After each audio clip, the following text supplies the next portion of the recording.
그들을 죽은 사람들 가운데 살려내서 모든 사람들에게 하나님의 아들 되심을 이 부활로 증명하였습니다. 나 같은 죄인 그 아들이 나무의 저주를 받는 또 대신 죽어주는 심판의 자리에서 있습니다. 나 같은 죄인이 예수 그리스도를 통해서 보여지고 나 같은 죄인을 살리신 나 같은 죄인을 위해 죽어주신 그 예수가 주인 되고 왕이 되는 부활과 생명과 사랑이 되는 시간 되게 해 주시옵소서. 예수님의 이름으로 기도했습니다. 베드로 후서 4절에서 9절까지인데 2장 전체를 읽겠습니다. 지난 토요일에도 읽었습니다. 읽겠습니다. 시작. 전에 이스라엘 백성 가운데 거짓 예언자들이 일어나는 것과 같이 여러분 가운데도 거짓 교사들이 나타날 것입니다. 그들은 파멸로 몰고 갈 이단을 몰래 끌어들일 것입니다. 그래서 그들은 자기들을 값주고 사신 주님을 부인하고 자기들이 받을 팔면을 재촉할 것입니다. 많은 사람이 그들을 본받아서 방탕이 될 것이니 그들 때문에 진리의 길이 비방을 받게 될 것입니다. 또 그들은 탐욕에 빠져 그럴듯한 말로 여러분의 호주머니를 털어갈 것입니다. 하나님께서는 이미 오래전에 그들에게 내리실 심판을 정언해 오셨습니다. 파멸에 반드시 그들에게 닥치고 말 것입니다. 하나님께서는 죄를 지은 천사들을 아끼지 않으시고 지옥에 던져서 사슬로 묶어 심판대까지 어둠 속에 있게 하셨습니다. 그는 또 옛 세계를 아까워하지 않으시고 경건하지 않은 자들의 세계를 홍수로 덮으셨습니다. 그때 그는 정의를 부르짖었던 사람인 노아와 가족 7사람만을 살려주었습니다. 그리고 소돔과 고모라 두 성을 잿더미로 만들어 멸망시켜서 후세에 경건하지 않은 자들에게 본보기로 삼으셨습니다. 그러나 무법자들의 방탕한 행동 때문에 괴로움을 겪던 의로운 사람 롯은 구하여 내셨습니다. 그 의인은 그들 가운데 살면서 보고 듣는 그들의 불의한 행실 때문에 날마다 그의 의로운 영혼에 고통을 느끼고 있었던 것입니다. 주님은 경건한 사람을 실현해서 건져내시고 불의한 사람을 벌하셔서 심판날까지 가두어 두실 줄 아십니다. 특히 더러운 종욕에 빠져서 육체를 따라 사는 자들과 본의를 멸시하는 자들을 그렇게 하실 것입니다. 그들은 대담하고 거만해서 겁도 없이 하늘에 있는 영광스러운 존재들을 모욕합니다. 선자들은 그들보다 더 큰 힘과 능력을 가지고 있으면서도 주님 앞에서 그들을 비방하는 고발을 하지 아니합니다. 그러나 그들은 본래 잡혀서 죽을 목적으로 태어난 지각 없는 짐승들 같아서 알지 못하는 일들을 비방합니다. 그러다가 그들은 짐승들이 멸망하는 것 같이 멸망을 당할 것입니다. 그들은 자기들이 저지른 불의의 값으로 해를 당합니다. 그들은 대낮에 흥청대면서 먹고 마시는 것을 낙으로 생각합니다. 그들은 티와 흠투성의 인간들입니다. 그들은 여러분과 연애를 즐길 때에도 자기들의 속임수를 꿰고 있습니다. 그들의 눈에는 가늠할 상대자들밖에 보이지 않습니다. 그들은 죄를 짓기를 그치지 않습니다. 그들은 들뜬 영혼들을 유혹하며 그들의 마음을 탐욕을 채우는 데 익숙합니다. 그들은 저주받은 자식들입니다. 그들은 바른 길을 버리고 그릇된 길로 갔습니다. 불의의 삭슬 사랑하는 불의의 아들 발람의 길을 따라간 것입니다. 그러나 발람은 자기의 범죄에 대하여 책망을 들었습니다. 말 못하는 나귀가 사람의 소리를 말하여 이 예언자의 미친 행동을 막은 것입니다. 이 사람들은 물 없는 샘이요 폭풍 밀려간 안개입니다. 그들에게는 캄캄한 어둠이 마련되어 있습니다. 그들은 호맹랑하게 큰 소리를 칩니다. 그들은 그릇된 생활을 하는 자들에게서 가까스로 빠져나온 사람들을 육체에 방종한 정욕으로 유혹합니다. 그들은 사람들에게 자유를 약속하지만 자기들은 타락한 종이 되어 있습니다. 누구든지 진 사람은 이긴 사람의 종 노릇을 하게 되어 있는 것입니다. 사람이 우리의 주님이시며 구주이신 예수 그리스도를 알므로 세상의 더러운 것들에서 벗어났다가 다시 거기에 말려들어서 정복을 당하면 그런 사람들의 형편은 마지막에 더 나빠질 것입니다. 그들이 의의 길을 알고서도 자기들이 받은 거룩한 계명을 저버린다면 차라리 그 길을 알지 못했던 편이 더 좋았을 것입니다. 다음과 같은 속담이 그들에게 사실로 들어맞았습니다. 개는 자기가 토한 것을 도로 먹는다. 그리고 돼지는 몸을 씻고 나서 다시 진창에 뒹군다. 하나님께서는 죄를 지은 천사들을 아끼지 않으시고 지옥에 던져서 사슬로 묶어 심판의 때까지 어둠 속에 있게 하셨다. 죄를 짓다 하마르타노 하마르티야 벗어나다라는 여기에서 단순 그래서 어느 때 분명히 있었다 과거 점에 그러나 정확한 날짜나 정확한 때는 알지 못하지만은 분명히 있습니다. 분명히 있었다라는 것을 이렇게 표현한 겁니다. 그래서 아끼다 해서 이 용서하다, 인정을 베풀다라는 이 단어인데 이 세 번역에서는 아끼다라고 표현했어요. 개역개정에는 용서하다. 아끼는 것과 용서하는 것과의 차이는 뭘까요? 저는 용서를 하려고 그러니까 용서가 안 돼. 왜 그럴까요? 왜? 아끼질 않으니. 상하지 않 사랑한다는 거 뭐예요? 아낀다는 거죠. 굉장히 소중히 여기는 겁니다. 아낀다는 것은. 함부로 대하지 않는 거예요. 아끼다는 뭐 어떤 것을 남겨두는 것도 표현하지만 여기서는 전 존재를 말하는 겁니다. 여러분 어떠세요? 용서하기가 왜 쉽지 않으세요? 받은 누가 더 아까워요? 내가 더 아깝죠. 내가 더 아깝기 때문에 용서가 주제를 벗어났습니다. 하나님께서는 가장 귀한 존재들, 뭐 하나님의 작품은 다 좋습니다. 그렇죠?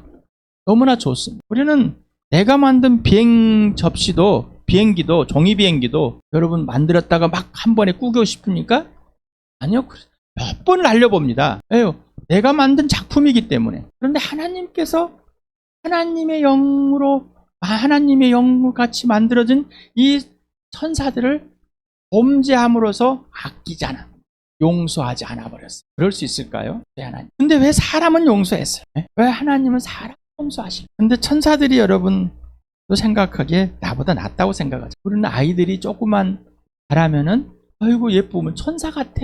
천사가 뭔지 몰라서 그래. 내가 꾸며놓은 천사이기 때문에. 개역개정에서는 하나님이 범죄한 천사들을 용서하지 아니하시고 라고 했어요. 지옥에 던지다라는 이 단어가 있습니다.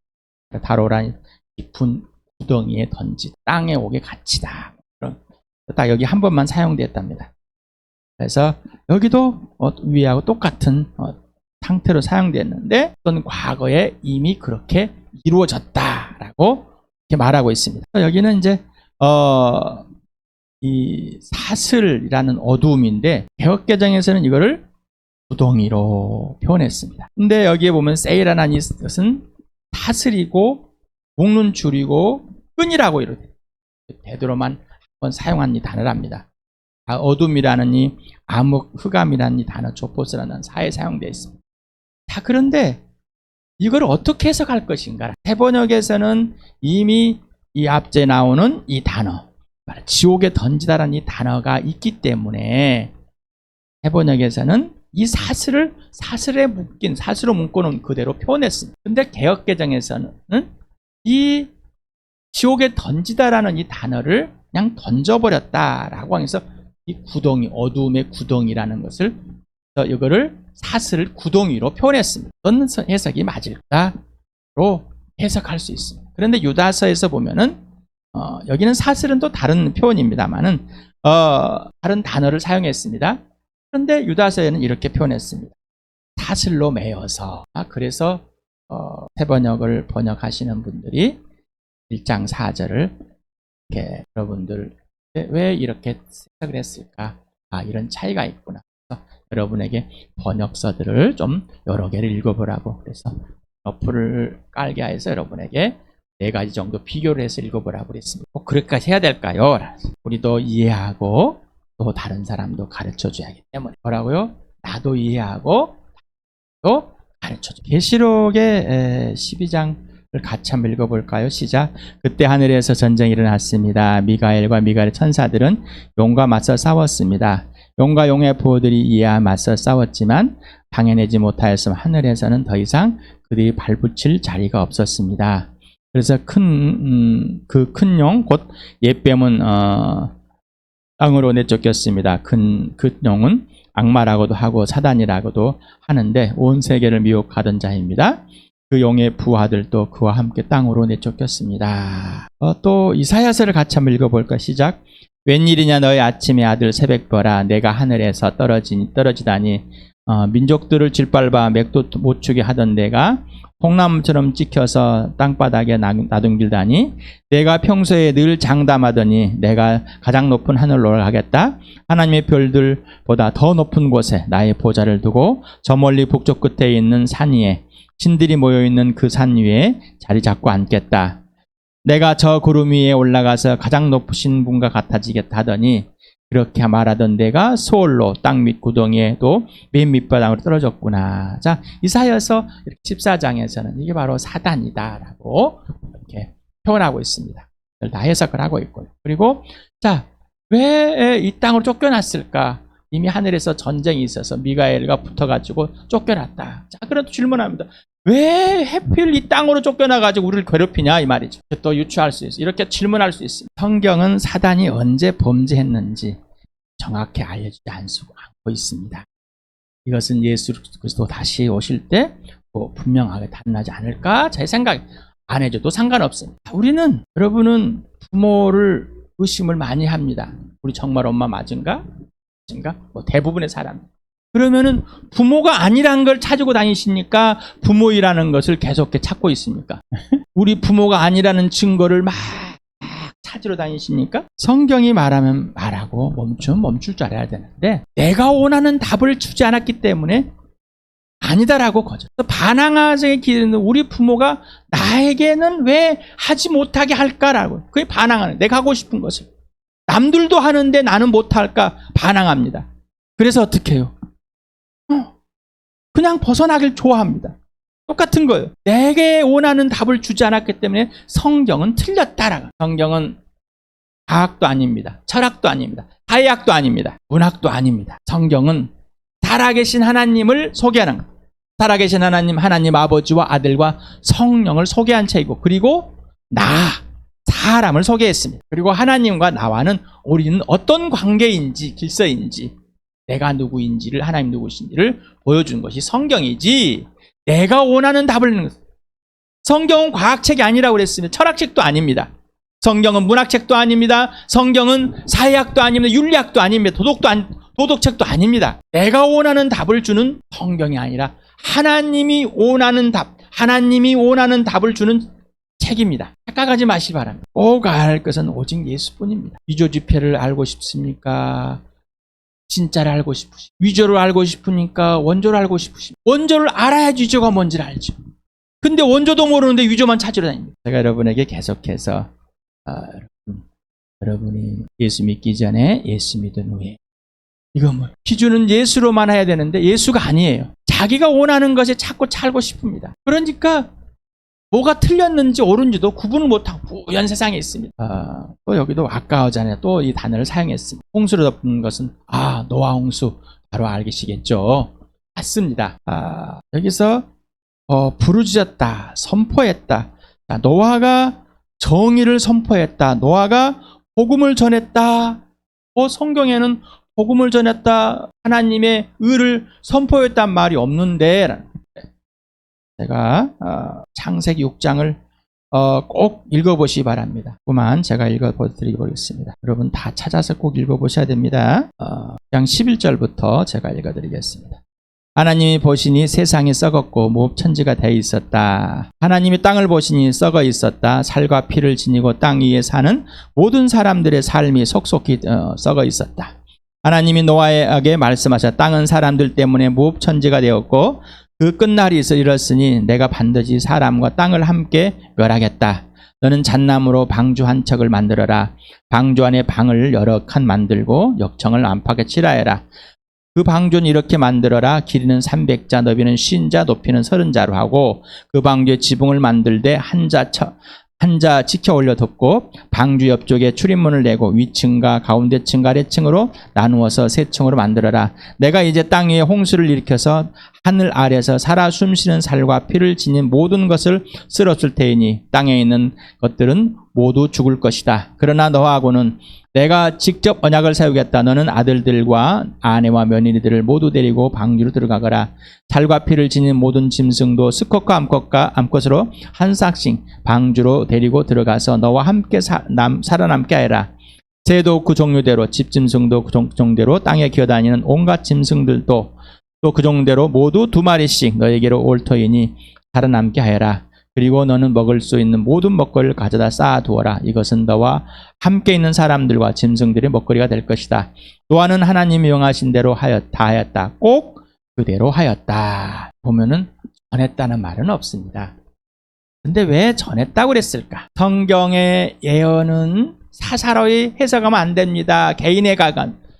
하나님의 영으로만 해야 됩니다. 그래서 지금 베드로는 계속해서 하나님의 영으로 성경을 해석합니다라고, 예언들을 해석합니다라고 지금 보여주고 있습니다. 그러면서 천사들과 그리고 이 노아, 다음에 이제 소돔과 고모라, 롯에 대해서 이야기를 합니다. 그러면서 여기서 뭐요?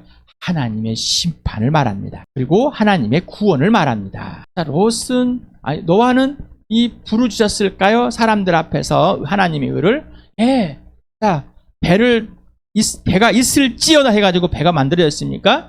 구체적으로도 하나하나 설명해 주시면서 이렇게 만들어라. 몇 날 며칠 만들었어요. 그 사람들은 보기에, 그것도 산꼭대기에다 보기에 뭐라고 했겠습니까? 물어볼까요? 안 물어볼까요? 미친놈이라 욕하면서도 물어볼 것이, 그러면 노아는 답을 했을 것입니다. 했을 때 하나님의 영이 이 행간 속에서 해석이 됩니다. 여기서 그래서 신약을 읽어보고 구약을 읽어보라는 구약에 있는 내용들을 어떻게 해석을 하는가, 거기까지만 멈추라는 얘기입니다. 잘못하면 아까 자살의 개인에 의해서 해석을 해가지고 나만이 뭐 해석, 천사들이 뭐 타락한 그 시점을 계산해보니 이때다, 창세 이렇게 많이 해보니까 하나님의 창조 질서가 했는 것이 몇 년이다. 이런 어리석은 것에 막 해가지고 놀라가지고 막 그걸 또 공격을 하고 공격을 받고 이런 것에 빠지지 마시 바랍니다. 그런 사람들 막 하면은, 우와, 저 사람은 잘하는 거네. 홀라당 넘어가지 마시라는 얘기입니다. 노아는 복음을 전했고 이렇게 볼 수 있다는 겁니다. 소돔과 고모라가 나옵니다. 잿더미로 되어 있고, 자, 본보기로 삼았다. 본보기로 삼았다라는 이 시스템이라 단어에서 여기도 완료. 자, 본보기로 삼다라면 현재가 계속 진행, 과거의 그 사건을 지금도 그리고 앞으로도 내용입니다. 그래서 그 소돔과의 고모라의 이 땅에서 이 심판을 뭐예요? 본보기로 삼았다. 왜 이렇게 표시를 했을까? 자, 천사들이 타락한 것을 목격한 사람들 없어요. 노아의 홍수에 목격한 사람들은 8사람밖에 없어요. 자, 그런데 소돔과 고모라의 심판의 역사적 사실에서 본 사람들은 뭐 수없이 많아요. 베드로가 써가내려간 이 역사적인 사실들을 보면서, 순서를 보면서 뭔가를 또 이야기하고 싶습니다. 무엇인가를 이야기하고 싶어요. 자, 그래서 이 서신자들 편지를 쓸 때 이 서신을 받은 사람들과 어떤 대화를 하고 싶을까, 어떤 것을 알려주고 어떤 걸 느끼고 어떤 것을 공감할 수 있을까라고 여러분에게 말씀을 드려서, 또 여러분도 성경을 읽을 때 꼭 그렇게 읽으시라고 그랬습니다. 이 저자가 나에게 무슨 말, 성령이 나에게 지금 무슨 말을 하시려고 이 편지를, 이 성경을 읽게 하시는가. 그러면 지금 내가 성경을 읽을 이유는 아버지와 아들과 성령을 알고 싶어서. 여기서 무법하다, 범죄 원칙이 없는 자, 무법한 자들, 법을 몰라. 하나님의 질서 자체를 모르고 뭐가 뭔지도 아무것도, 오직 자기 것밖에 모르는 거예요. 자기 행동이 옳은 거예요. 자기 좋아하는 것이 옳은 거고 자기의 감정이 옳은 거예요. 어떤 것도 모릅니다. 바로 이게 범죄 원칙이 없는 무법함자라고 합니다. 이거는 베드로만 사용한 단어라고 합니다. 자, 그러면 의로운 롯이라고 그랬습니다. 자, 롯은 의로웠을까요? 그런데 지금 베드로는 의로운 롯이라고 써놨어요. 왜 그랬을까요? 질문들 해보시기 바랍니다. 왜 의로운 롯이라고 그랬을까? 그 의인은 바로 그 의인이라고 그랬습니다. 롯은 그들 가운데 살면서 보고 듣는 그들의 불의한 행실 때문에 날마다 그의 의로운 영혼과 고통을 느끼고 있었습니다. 자, 의인인 롯은 뭐라고요? 그들의 행실 때문에 갈등하고 힘들어하고 유혹 속에 있었지만은 든든히 지켜서, 갈등하면서 지켰습니다. 자, 날마다 고통을 느낄 수밖에 없어. 그들의 범죄함을 고통을 느끼지만 나 또 유혹을 당하지 않게, 안 당하게 해서, 또한 그들의 틀림 속에 빠져들기 위해 얼마나 애썼을까요? 자, 여러분 어떻습니까? 자, 롯의 상황과 환경을 보시기. 그들은 성적인 문란함이 그냥 드러나 있습니다. 천사들이 갔을 때 남성으로 가했는데, 보여줬는데 그들과 또 동성애를 하려고 그냥 난리가 아니야. 양성애, 부모와 자식, 형제 자매, 이게 무슨, 거기 안 나오는데. 자, 이제 롯은 딸을, 내 아내와 탈출했지만은 아내는 뒤돌아 보면서 소금기둥이 해버렸어요. 딸 둘과 나왔을 때 딸들의 생각이 참 옳아요. 세상에서 보면은 왜 씨가 없어. 그래서 어떻게, 야, 아빠 아주 술진탕에 모이고 우리가 아빠하고 동침하자. 결국 그래서 딸, 자, 왜 롯은 의롭다고 그랬을까? 딸들도 의롭다는 말을 해야 되는데 그렇지 않은 어떤 내용은 설명이 안 됐지만은 그 딸들의 모습을 봤을 때 이들이 그냥 그 사서 있었던 것 같아. 왜? 롯은 그 딸들을 차라리 내주고 있다. 소돔과 고모라에 있는 그 남성들이 자들을 동성애를 가지려고 그랬는데 내 딸들을 내주겠다. 여러분은 어떤 상황과 환경 속에 있습니까? 지금의 이 차별금지법을 통과시키려고 그래서 제3의 성, 남자 여자 말고 또 다른 성, 이게 이제 엄청난 겁니다. 사람이 아닌 다른 성도 있을 것입니다. 또한 동성애 양성의 성소수자라는 이런. 그래서 여러분이 했죠. 소와 성애자는 성소수자입니까? 범법자입니다. 왜 소아가 성적인 것을 가지면 안 될까요? 어린이니까, 애기니까. 그 누가 기준을 만들었어요? 누가 그런 기준을 만들었어요? 아직 성인이 안 됐으니까. 누가 성인이와 성인 안 성인 누가 그런 기준을 만들어? 그러면은 왜 그런 기준을 만들어 놓고 왜 남자와 여자는 구분을 하면 안 됩니까? 아니, 따져보십시오. 그러면은 얼마나 자기 편리한 대로 합니까? 자기가 원하는 욕구대로 만들어내려고 하는 것들이 사람이라는 것은 분명하게 보이지만, 그렇지만 그들은 뭐요? 범법자라, 감각이 없다, 무법자라, 경건하지 않는다. 그냥 아예 자체가 없는 거예요. 아예 자체가. 하나님이면 끝까지입니다. 끝까지 지켜내는 겁니다. 여러분, 눈과 귀 영향을 받았습니다. 이게 세상입니다.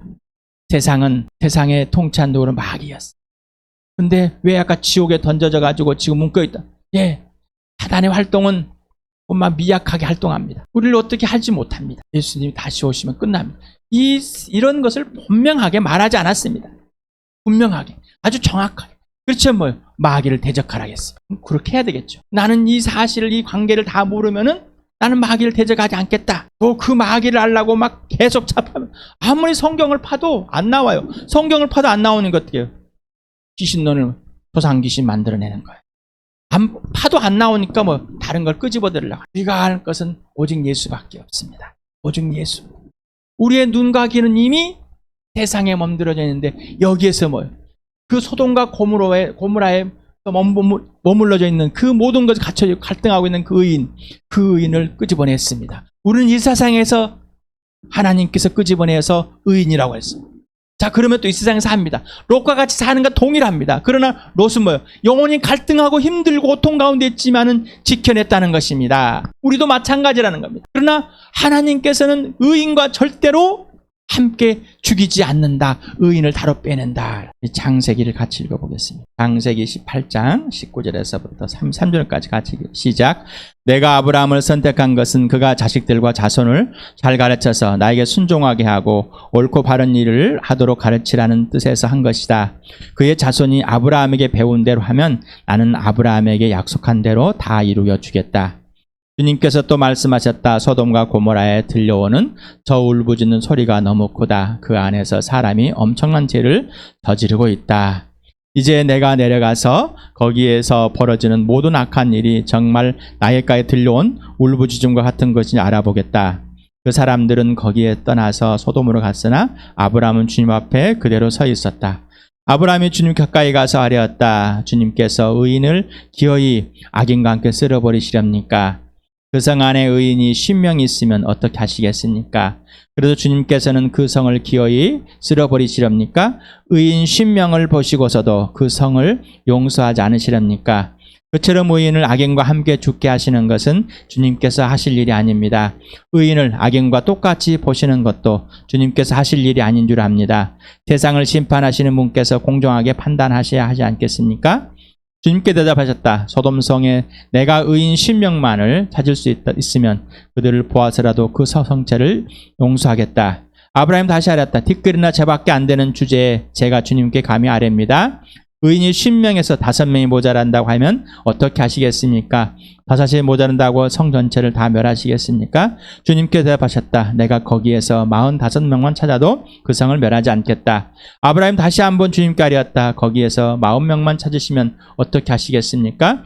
주님께 대답했다. 그 40명을 보아서 내가 그 성을 멸하지 않겠다. 아브라함이 또 아뢰었다. 주님 노하지 마시고 제가 말씀드리는 것을 허락하여 주시기 바랍니다. 거기에서 30명만 찾으시면 어떻게 어떻게 하시겠습니까? 주님께서 대답하셨다. 거기에서 30명만 찾아도 내가 그 성을 멸하지 않겠다. 아브라함이 다시 아뢰었다. 감히 주님께 아뢰입니다. 거기에서 20명만 찾으시면 어떻게 하시겠습니까? 주님께서 대답하셨다. 그 20명을 보아서라도 내가 그 성을 멸하지 않겠다. 아브라함이 또 아뢰었다. 주님 노하지 마시고 제가 한 번만 더 말씀드리게 허락하여 주시기 바랍니다. 거기에서 10명만 찾으시면 어떻게 하시겠습니까? 주님께 대답하셨다. 10명을 보아서라도 내가 그 성을 멸하지 않겠다. 주님께서는 아브라함과 말씀하신 뒤에 곧 가시고 아브라함도 자기가 사는 곳으로 돌아왔다. 이렇게 아브라함과 같이 하나님께, 예수님께, 성령님께 물어보시기 그러시길 바랍니다. 혼자 나불나불나불하고 끝내버리지 마시고 하나님 주시옵소서 이렇게 기도해 주시고 하나님 이렇게 해주시기 바랍니다. 하나님 10명만은 있으면 멸하지 말아 주시옵소서. 10명의 의인을 채워주시옵소서. 이거 기도하고 끝내지 말란 말입니다. 하나님의 생각을 들어봐야죠. 하나님. 근데 아브라함은 점점점 줄어갑니다. 왜? 내가 보기에도 그 성은, 근데 하나님의 심판이 무엇인지를 알아버립니다. 아브라함은 알고 있습니다. 하나님의 심판. 여러분, 하나님께서는 의인과 죄인을 한 번에 멸하신 분이 아니라 의인을 뽑아내십니다. 여기를 볼 때 저는 데살로니가서 보서 4장을 봅니다. 공중에서 이 땅의 의인들이 예수 그리스도와 죽은 자와 만나리라. 이 땅을 이제 죄인들과 다 쓸어버리고 이 온 우주를 다 끝내버릴 상황인데 아끼지 않고 없애버릴 것인데 의인들을 살려내시는 모습을 봅니다. 바울은 그렇게 지금 여러분 의인이십니까? 예수 그리스도의 의인이십니까? 롯과 같은 상황에 놓여 있습니까? 여러분 나는 성적으로 물러나지 않기 때문에 나는 괜찮아. 여러분 거기까지만 생각하지 마시고 성적인 물러남까지 뿐만 아니라 세상에 있는 가치관에 휩쓰여서 예수 그리스도의 기준이 안 되고 사는 삶을 말하는 겁니다. 의인이란 예수가 주인 되고 예수가 기준이 되고 예수가 모든 근거가 되는 삶, 그걸 의인이라고 하는 겁니다. 사도행전 같이 읽겠습니다. 시작. 하나님께서 나사렛 예수에게 성령과 능력을 부어주었습니다. 예수는 두루 다니시면서 선한 일을 행하시고 마귀의 영 눌린 사람들을 모두 고쳐주었습니다. 그것은 하나님께서 그와 함께 하셨기 때문입니다. 우리는 예수께서 유대 지방과 예루살렘에서 행하신 모든 일의 증인입니다. 사람들이 그를 나무에 달아 죽였지만 하나님께서 그를 사흘날에 살리시고 나타나 보이게 하셨습니다. 그를 모든 사람에게 나타나게 하시는 것이 아니라 하나님께서 미리 택하여 주신 증인인 우리에게 나타나게 하셨습니다. 그가 죽은 사람들 가운데서 살아나신 뒤에 우리는 그와 함께 먹기도 하고 마시기도 하였습니다. 이 예수께서 우리에게 명하시기를 하나님께 자기를 살아있는 사람들과 죽은 사람들의 심판자로 정하신 것을 사람들에게 선포하고 증언하라고 하셨습니다. 이 예수를 두고 모든 예언자가 증언하기를 그를 믿는 사람은 누구든지 그의 이름으로 제사함을 받는다고 하였습니다. 본보기로 나와놨습니다. 구약에 이렇게 그리고 소돔과 고모라를 그러면서 예수님이 이 땅에 오셨다가 죽으시고 부활해서 올라가심으로 이 모든 세계를 다 들춰내시고 오직 하나님의 구원과 하나님의 심판을 분명하게 보이셨다는 것. 여러분, 나와 여러분은 하나님의 심판에 벗어나서 하나님의 의가 되었습니까? 그러면서 여러분을 예수 그리스도를 심판의 주와 구원의 주로 함께 모시고 계십니까? 그리고 오직 예수만 알고 예수 그 자체만으로서 인생을 살아가십니까? 오늘도 예수 그리스도의 부활과 생명과 사랑을 실제 경험하고 계십니까? 우리 처음에 나 같은 죄인, 아직도 이상의 윤리나 철학을 가지고 자기 스스로의 의를 가지고 나 같은 죄인을 인정하지 않고 계십니까? 나 같은 죄인을 인정하지 않으면은 예수와 같은 죄인, 예수의 죽으심, 십자가의 죽으심과 같은 죄인인 걸 말하는 겁니다. 이게 나 같은 죄인인 겁니다. 아직도 자기의 스스로의 행실을 의롭게 생각하고 있습니다. 나보다 너보다 낫다. 내 스스로의 의는 심판입니다. 소돔과 고모라에 산 사람들은 자기 스스로 의롭다고 생각한 사람들이 있을까요? 없을까요? 에? 자기 스스로 예를 들어 성병에 걸려 죽은 사람들을 먹여 살리고 있을 것입니다. 그 사람 의로워요? 안 의로워요? 여러분 똑같단 말이에요. 예수가 기준이 아니라 나름의 윤리나 도덕을 가지고 와서 이것을 하기 때문에 나는 의롭다고 착각하고 있단 말이에요. 나는 이걸 하기 때문에 예수님 위해서 하고 산다고 착각하고 있단 말입니다. 오직 예수가 심판의 주. 그럼 여러분은 심판의 주인을 앞에 서 있고 구원의 주인 앞에 서 있어 그 심판의 주 예수 그리스도와 구원의 주 예수 그리스도를 직접 만나서 살고 있으며 그분에 살고 있으며 여러분 그분을 증언하고 있습니까? 살아야 증언이 되는 겁니다. 살지 않으면 증언이 돼요. 우리는 거짓말 속에 거짓말 속. 여러분 지금 세상이 편안하고 좋지 않습니까? 돈도 있고 편안합니다. 얼마나 편한지 모릅니다. 얼마나 살기 좋은지 모릅니다. 이 세상이 죄로 가득합니까? 의가 있습니까? 어떤 기준으로 어떤 기준을 가지고 이 세상이 죄인이고 공포하시고 생각하시고 아니면은 그냥 묻어서 살고 있고 내 스스로가 의롭다고 의로운 행위를 하고 있다.